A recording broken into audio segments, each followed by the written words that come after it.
దేవునికి స్తోత్రం. హల్లెలూయా. పేదలు లేక బీదలు అంటే ఎవరు? మన జీవితంలో, మన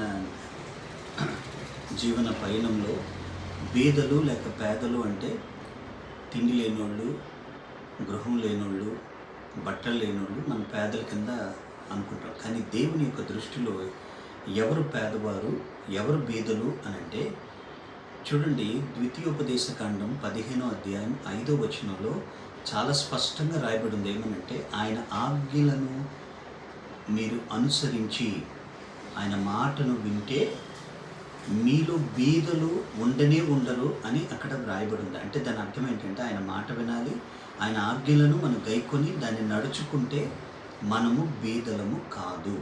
ఇప్పుడు ఈ వాక్యం ద్వారా మనం అర్థం చేసుకోవాల్సింది